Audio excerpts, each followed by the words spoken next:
Tire and Service on West Fort Williams in Sylacauga is the right place for you. We carry the right tires for your car. Goodyear, Cooper, General, Michelin, and lots more. Right Tire and Service is also your right choice when it comes to all of your automotive service needs.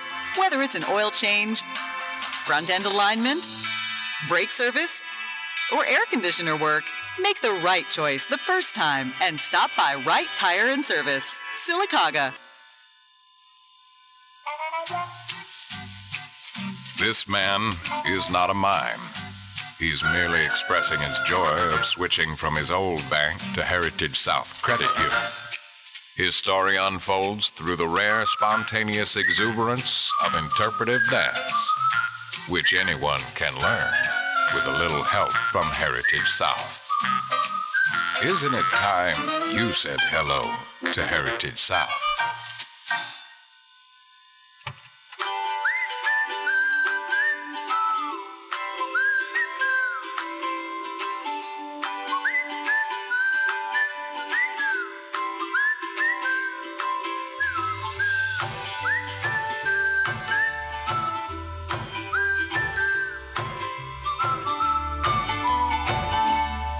State Parks, your other backyard. Brought to you by Alabama State Parks, the Alabama Broadcasters Association, and this station. And counting, we are go for a mission to the moon at this time. The second stage tanks now pressurizing when we're coming up on the power transfer. 50 seconds. One trip to the U.S. Space and Rocket Center in Huntsville, Alabama, and you can show your kids the space program in ways that no textbook ever could. You'll learn the history of the Apollo missions, how to pilot the space shuttle, and that the moon is actually just a short drive away in Alabama. And welcome into It's Talladega. In case you're watching for the first time, this program is designed each week to promote Talladega, talk about all the good things that's going on in around our city. We have ministers, we have singers, business people, politicians, and just whatever. And it's an honor today to have a longtime friend of mine. my wife for 57 years this past Saturday, December the 14th. And Lord knows it takes an act of Congress almost to get her to come on television. But I promised her everything in the world to get her to come on here and do a program. And so far, she's not backed out. We got about 25 minutes of talking. But it is indeed an honor to have Mary along, as I said, 57 years of marriage. Welcome to the show, buddy. Thank you. You look pretty. Well, thank you. All dressed up in red and white. I'm red Christmassy. And Christmassy. Very Christmassy. Mary and I married when I was 16 years of age in 1956. We had went together. I say went together. We called ourselves sweethearts for about 3 years prior to that, when I was 13 years of age. And I could sit there and tell you the whole story, but I want her to tell you some things. And if she steps out of line, I'll rein her back in. Talk to him about it. How many times have you reined me back in? Look at this camera right here and tell the folks about Mary Barton, first of all. How far back do you want me to go? Back to Noah's days. when you your mother and dad, and when you're just a child. I can do that. They don't know a lot about you. They know that you worked for the power company over 40 years. They know you've been married to me 57 years. Other than that, they don't know a whole lot about Mary Barton. So let's just share with them. I'm just sort of quiet on it. I know you are very quiet. Behind the scenes. I'm quiet outside, but I'm not quite at home. We'll put it that way. Yes, you are. Well, when I was born, I was a preemie. You call them preemies now. And when my mother started carrying me home from the hospital, they gave me to her on a pillow and said, you can carry her home, but she will not live. And Mother said it hadn't been for the good Lord and castor oil, I would not have made it, of course. Mother breastfed me, and that kept me going, too. You were born in 1938. 1938. Yeah. Now you know how old I am. You got enough toes and fingers to count. Go ahead. All right. And I was raised in Talladega most of my life. I went to Northside School, and then we decided to go to Wetumpka, Alabama. We moved down there, and of course, Mother and Daddy both worked in the mill. And I went to school in about a year. It was about a year. And Mother decided she didn't want me to go to school down there, or she was not happy, so we come back to Talladega. Before her and Daddy got back here in town, though, they had to move me back to school, so I stayed with Grandma and Grandpa Fowler until they got back in town about 3 or 4 weeks before they got moved back in. And there I went to, from North Side, I went to what they call middle school now, Dixon. Dixon Junior. Right. Dixon Junior High, and then went to high school. I graduated high school in 1956, May 1956. I was an honor roll student. I was on the Honor Society. Better than you, honey. And Don't get too far out. I got my first job because of my grades in school. I was recommended for this job. It was a weave room clerk, and I'd never been inside of a mill before. And the looms, if you've never been in a weave room, it's just, the noise is just terrible. They didn't wear the little earplugs like they have now. OSHA didn't get hold of them. And I would go out and I would put tags on the looms and cloth that were coming off. And that's how they told what was on the looms and what needed to be repaired or whatever. And then from there, we got married. I graduated in May, and we got married in December. And then about a year, 2 years, Lane was born in 1958. And then I was so thrilled because I had gained a little weight. But after he was born, I lost all of it again. Later on, I found it. So I think it's because of age I found a lot of it, but it's because I ate a lot, I guess. And he was born in 1958, and he went to North Side. It was named Hal Henderson then. Under Miss Cork. And Miss Cork was? Miss Cork was his principal. And he went from there to Dixon Junior High, the middle school, from there to high school, where he graduated in 1976. And he went to college at Montevallo, graduated down there with a degree in social work. And now he's the administrator of the nursing home in Gadsden, Alabama. It's not called McGuffey, but it's called the McGuffey, where they go. Healthcare. Yeah, healthcare, that's what it's called. He's been up there several years. And then before all this, though, we had a beautiful little granddaughter born to us. Her name is Jessica. And most of her life, when they lived here in Talladega, I'd go by on Friday and pick her up, and we'd keep her all weekend. But one time, when she was tiny, when she was a little bitty thing, I always put her in bed with us. I thought she'd get cold in the wintertime. And Lane and Becky at that time, her mom, was going to move. It'd taken about a week. I said, well, we'll just keep her the whole week. And Lane made me promise that I would not put her back in the bed with us because it was hard to get her to go back to her bed. We were spoiling her and she wanted to sleep with us. That's right. She wanted to sleep with us. So I promised him that I wouldn't put her in the bed with us. So that night I went in there and I got a pallet. We all got down in the pallet and she slept with us on the floor. And we were laying there and Larry said, they said, what if something was to happen to us? Wouldn't what people think about us laying in the floor on the pallet? Well, I didn't care because I had Jessica there with me. And of course, we're real close, Jessica and I. She calls me all time, off and on. And she's got a big boy. And yes, and her and Chris have got this big boy. His name is Carter Grant. And he rules the roost over in Georgia, and he rules the roost when he comes to Alabama. So I don't know where I've told you this or not. They may be having to go somewhere on New Year's Eve, and you're going to keep him all by herself. There he is. There's Carter Grant. And there's Carter Barton. Grant, and my Bart right there. Jessica took that picture at Thanksgiving. They were both sound asleep, and Jessica took the picture and put it on the internet. Mm-hmm. And that picture has gone all over the world. We're getting comments from everywhere. We was really snoozing there. We was give out. I think we eat too much. That boy loves his Mama Barton. And we just went sound asleep there in the chair, and I didn't realize they was taking pictures of us.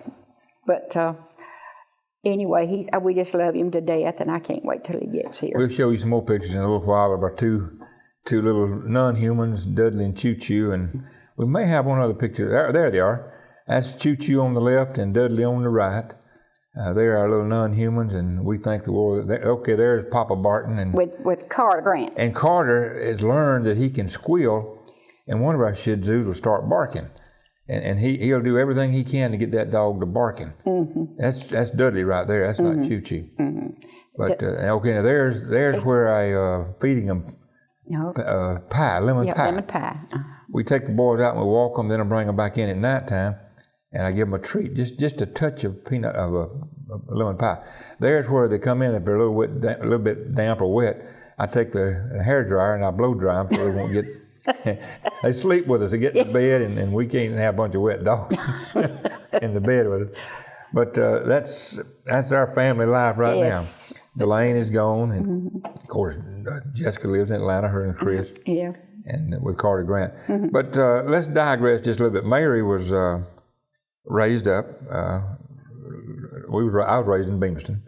Cotton mill parents. We never went hungry. We always had something good to wear, clothes to wear. Sometimes it's patch clothes, but we never went without decent clothes. Mary was raised up poor, like we was. Her mother worked in the cotton mill, and Dad. And I had to walk to school. Mary lived she lived on Spring Street. North Spring Street. So from Spring Street to the school was what, 3 miles, maybe 2.5, 3 miles? I don't know, but I'd walk every morning. Didn't have buses come by over there at that time, and her mother and daddy couldn't afford to hire a taxi, so she walked to school. But when it rained or like that, then I got a ride. Right. I got a ride. But then she'd walk back home in the afternoon. Right, sure and would. You know, you can get an education if you want to, folks. Right.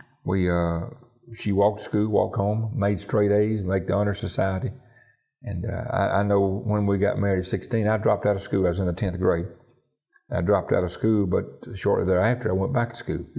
And through the years, I've been able to obtain a degree from Gadsden State, Jefferson State, LSU, School of Banking, North American University, went to Talladega College for a year, Jacksonville State a year.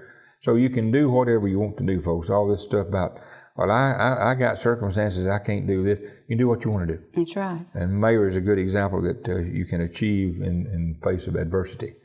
But when we got married in 56, we had gone together, courted or whatever at church. We didn't have a car, so we couldn't pick each other up and go somewhere. But we talked on the phone and we talked at church, and we got married in 56.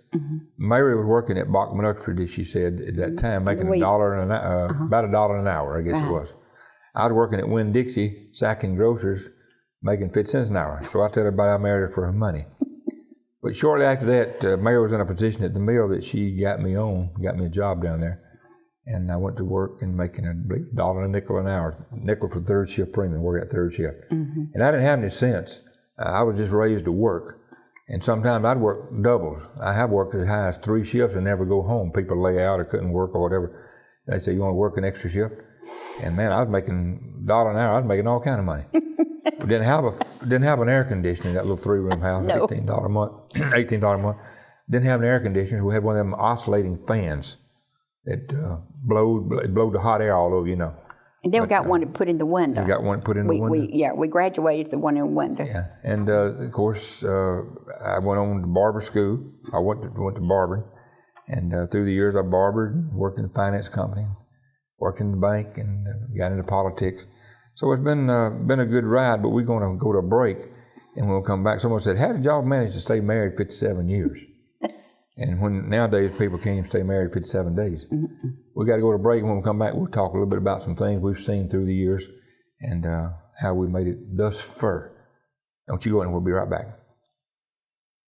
Tire and Service on West Fort Williams in Sylacauga is the right place for you. We carry the right tires for your car. Goodyear, Cooper, General, Michelin, and lots more.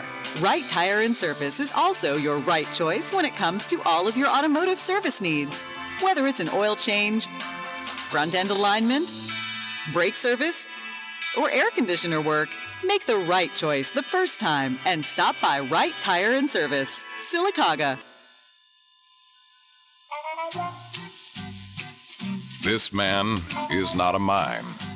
He's merely expressing his joy of switching from his old bank to Heritage South Credit Union. His story unfolds through the rare, spontaneous exuberance of interpretive dance, which anyone can learn with a little help from Heritage South. Isn't it time you said hello to Heritage South?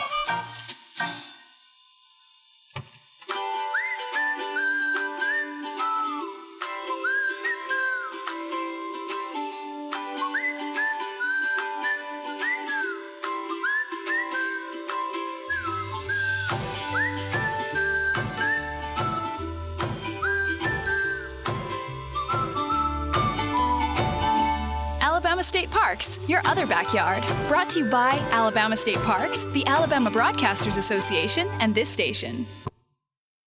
And welcome back to Talladega. It's indeed an honor to have my longtime bride, 57 years, as our guest on this program. And we've seen it all. We've seen the good, the bad, the ugly, and we're still together. Excuse me, we're still together. Someone asked me, said, "How did it last this long?" It's lasted this long because I got a good wife. She's hung in there through the bad days and the good days and the ugly days. And I tell people when we first married, I was making, like I said, 50 cents an hour and she was making $1. Had one 3-room house, $18 a month rent, couldn't hardly make it. Now we got a big house in Delwood, still can't hardly make it. But in all seriousness, she's stuck with me. When things get tough, she didn't tuck tail and run. She hung in there with us. A lot of folks nowadays get married and they think because mom and daddy has accumulated this stuff over a period of 25, 30 years, they ought to get married and their husband ought to provide for them what they've had all these years. It don't work that way always. You've got to build and you've got to work and save and work toward the future. But Mary she's been a good wife. She's involved in church work. We've sang together for 35, 40 years with the different groups, Pioneer Quartet basically. Elaine has played in the group through the years. And we've been together as a family. The things have been tough sometimes. Yeah. There's been times that we didn't even have a dime for an ice cream. And people say, "Oh, you lying." I'm telling you folks, when you're on low income and bills have got to be met, I tell folks when we got married, baby's got to be fed. Baby's got to be fed. When we were going together before we got married in '56, one night after church, James Coker and his sister Ann Coker, Brother A.V. Coker was a pastor at the Spring Street Church of God at that time, and Reverend Coker just bought a brand new '55 Roadmaster Buick, one of them old big long ones that had hinges in the side. You turn the curve it was big, and the gasoline was $0.25 a gallon. One night after service, James and Ann said, "Y'all want to go out and ride around a little bit and get something to drink?" We said, "Yeah." I had 50 cents on me, and James and Ann had 50 cents between the two of them. We had $1. We go down to, it was a Gulf service station at that time, right next to the Daily Home office there in the curve. Gas was $0.25. We pulled up and got 2 gallons of gas, 50 cents. And we go up to the Dairy Queen on North Street. It was across from Food Town at the time. And chocolate malts were 25 cents a piece. We got 2 chocolate malts and 4 straws. I'm telling you, is that the truth? That's right. That's right. And that was our Sunday night date. That's right. And it's through the years we've shared together and partied together. I guess you would call that partying together, going to church. Partied at church. That's right. We went to church. But through the years, of course, we've both been blessed. We've had a good job and very little sickness through the years. But went to work in the bank. And then from the bank, I went to work at Liberty Loan, and then I decided to run for public office. Got involved in politics, was elected first time without a runoff, second time without a runoff, third time I got elected, and that's when the federal government got after me. I made some decisions that came back and bit me. But I went up serving 3.5 years in prison, or 37.5 months. During all this time, it was tough on me being in prison naturally, but it was even tougher on Mary. When the time came I had to leave, I went to the bank. We had a mortgage on the house, had a mortgage on the car, and I went to, then it was Johnny Dutton at the bank, and Joe Williams and Joel Elliott.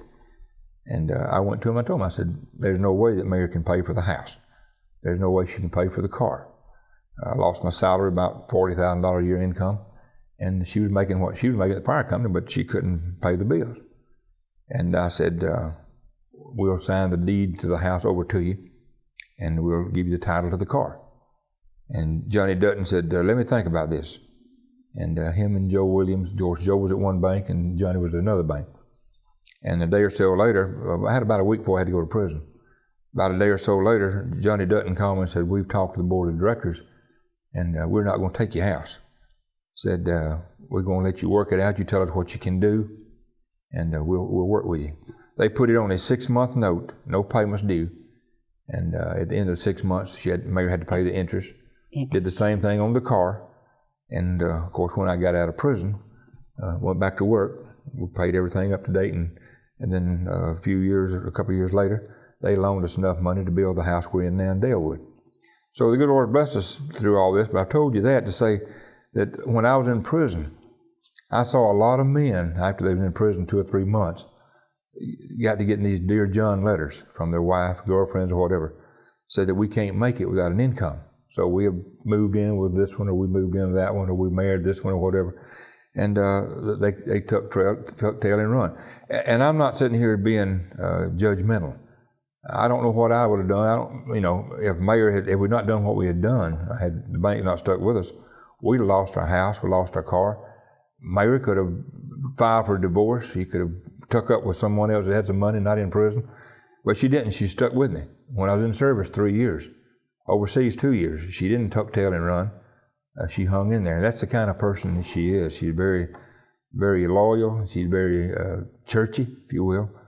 And I just got a good wife. But I appreciate it. And we have lasted 57 years by working together. And when things get tough and gets rough, we work it out. We try not to make any expenditures. We don't just run out and buy things on impulse. Sometimes I'll buy something that I probably don't need. But on anything of importance and going to be a big bill, we try to work it out. We talk about it. Can we afford this? Can we afford that? And then we make those decisions and we live with it, good, bad, or indifferent. But she's a good one. She's well respected in the town. You never heard any dirt on her. You never heard anything good about me. not quite that bad, but you'll never hear anything negative on Mary Barton. She's very, very guarded about how she carries herself and how she deals with people. And she's just a good woman. And, I appreciate that, sweet. Is that all you told me to say? Yeah, I think it's what I told you to say. But the Lord has blessed us, and our home and where we live now is paid for. Right. Paid for. It's just wonderful. I've never shared this openly, and I will. I mean, uh-oh. When I was charged with a $5,900 illegal expenditure, and I wound up getting 51 months, I believe it was. And of course, I kept filing my papers, and I finally got the sentence. Won my appeals and got the sentence knocked down. I wished many times I had a file to done away with the charge, but I didn't. I filed to get away with the sentence, and I got home early. Mm-hmm. But after I was charged with $5,925 illegal expenditure, and when I got out of prison, we built the new house, bought the lot in Dalewood and built the house. And of course, we had that lot a long time. We had the lot a while, yeah. Yeah. But we built the house. Nice home, and I borrowed some money from the bank, and it's paid for.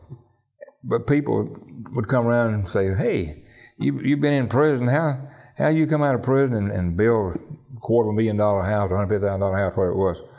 I said, "I took that $5,900 that y'all accused me of stealing, and I invested it wisely, and we've been able to build a house." The truth of the matter is, and I'll tell you how we built the house. Mary had worked for the power company for 40 years, and she'd bought power company stock. And through the years, it had accumulated. Mm-hmm. We took her stock when it started dropping a little bit. We talked about it, and she decided to take her stock and pay our house off. Mm-hmm. So our house is free and clear, don't owe a dime. Right. On the car, the house, the good Lord blessed us immensely. Yes. And that's how we're in the house we're in now, and that's how we got our money. But that don't sound near as exciting as I invested people like to talk. Yeah. I've been running my mouth. You want to talk about things? Well, I was just going to tell you how the Lord had blessed us while you were on your Florida vacation. On my vacation in Florida? I will never forget, of course, Max Morris, he's one of our good friends, and when he would go to churches, he would give Larry's name out, and people would write with it. my permission. He said, "Do you mind if I give your name to the folks that we move around?" And had no problem. I've never tried to run from. I've always been open with you, been honest with you. Never tried to hide behind this or behind that. I even wrote a book about it, From Politics to Prison. But anyway, Max Morris. Max Morris is a good friend, and like I said, they gave Larry's name out. And during this time, I believe it's my washing machine went out. I think it was my washing machine. And there was no way I could buy a new washing machine. Of course, I could have had it put on my bill to the power company, but I wasn't going to have any excess expense. So this little minister, he didn't know me, I didn't know him. He had sent Max a check for me, for Larry, and so Max sent it on to me. And that's how I bought a washing machine, because the Lord had touched somebody's heart somewhere, somehow, and told him down through the annals of time that Larry and me needed some help. And, you know, that right now it just sticks with me. Sometimes I wonder what happened to that little minister. I don't know his name. Max never did give me his name. Well, we never asked. We never poor mouth. No. We never told nobody that the mayor needed this. And No. Nobody, never. No. But I know one time mayor had a problem, a financial problem. She's not told anybody about it other than just praying about it. And my brother, who passed away recently, came to the power company one day and gave her $500, exactly what she needed. But I didn't know what it was. Didn't know how much it was. No. You put it in an envelope and handed it to her and said, "I want you to have this." And I put it on the desk behind me where I was working. And when he left, I forgot about it. And I think you called me that day at work. And I said, "Well, Charles has been by, and he and Gail wanted to give us something. So you asked me what it was." And I turned around and I told you, I had gone to the dentist while I was down visiting Larry. I had one of my back teeth had broken. And so I told Larry, I guess he could tell in my voice what. He asked me what was the matter, and I told him I had a broken tooth. And he said, "Well, go have it fixed." So I went to Dr. McKinney's, my dentist then. I went to Dr. McKinney, and he fixed it. And I went down there to pay the lady. The bill was $490. And Charles and Gail had given us $500. And they had no idea No, that she was... No. So we've been blessed through the years. Oh, yes. See, the Lord blessed me $10 more than I had asked for. And she wouldn't give me that $10. She kept it. No, I kept the $10. But we've had a good run, 57 years. We've been blessed. The people of Talladega have been good to me, been good to Mary. And we wanted to just take this time and just share with you that we've always been open. Our time is about up, so, go ahead.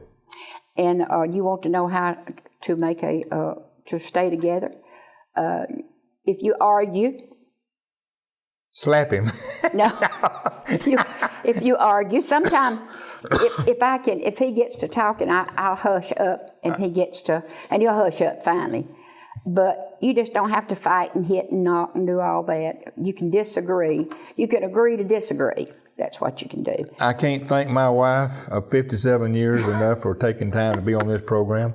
Our time is up. We could tell you a whole lot of other stuff. Oh, yeah. But thank you for being our friends through the years, Right. and thank you for letting me serve you as mayor of the town. And, of course, mayor's retired. Well, semi retired. She works at Tremont Apartments half day. Site manager there. We got to go. Our time is up. We'll see you next week for another It's Talladega. Thank you for tuning in.